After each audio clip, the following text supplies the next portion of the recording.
Hi, my name's Steve, and my story begins in Binghamton, New York. When I was 15 years old, I went on an AIM trip to Peru, and it was there God called me to be a missionary. My name is Jill, and my story begins in Glens Falls, New York. When I was 19, I went on an AIM trip to Ecuador, and it was there that God spoke to my heart, and He called me to be a missionary. This story begins in Costa Azul, Uruguay. We were part of a team that helped plant a church there, and one of the first people that came was a girl named Natalia. Natalia had a crazy background. She was a psychic. She was involved in different spiritism groups, and when she came, God radically changed her life, set her free, and she went from a person that was always depressed and suicidal to a person just full of love and joy. God changed Natalia's life so much that when she went home, her boyfriend, Marcelo, couldn't believe that she was even the same person. He wanted to know what had happened to her, so he actually went to church to investigate. And while he was there, he ended up giving his life to Christ too.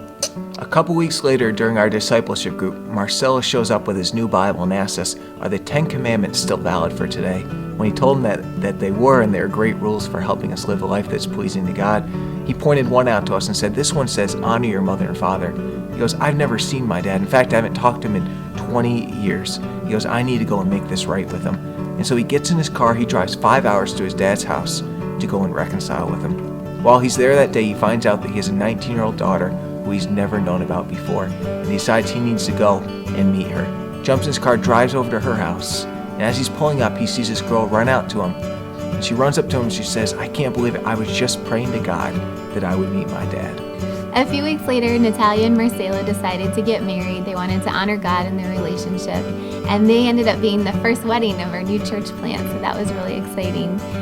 All of their children were able to be included in the wedding, and they actually asked us to use our car to drive the bride to her wedding.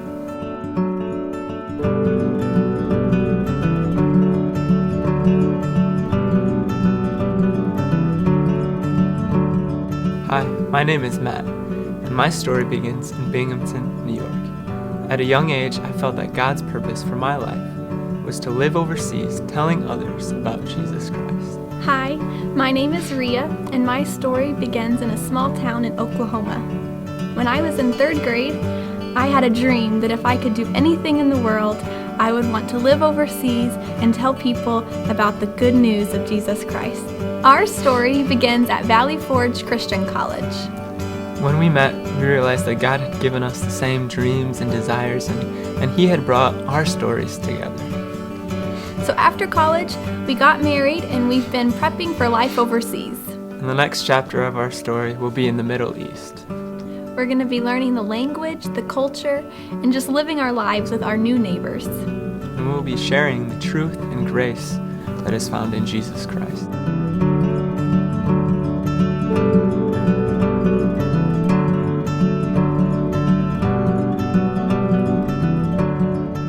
Hi, my name is Corey. My story begins in Syracuse at the Youth Convention. I learned about missionaries and their need for cars, and when my family doesn't have a car, I know it's very difficult to get around. Going a day without a vehicle was really tough, and I couldn't imagine going a week or a month or a year, even 6 to 7 years, which the missionary in China did. That would be, I imagine, impossible for my family. My story continued in Webster, New York.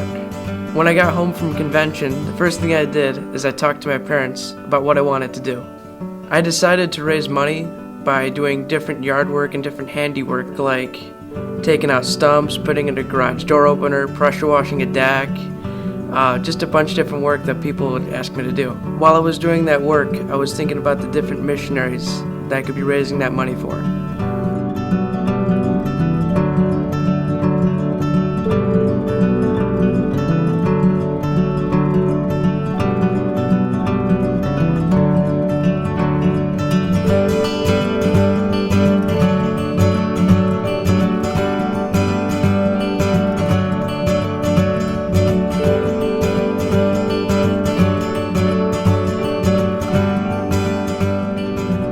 Stories are in small towns in Oklahoma. Stories are in Webster. Stories are in Binghamton, New York. Stories are in Glens Falls, New York. Stories are in Syracuse. Stories are in Costa Azul, Uruguay. Stories are in the Middle East.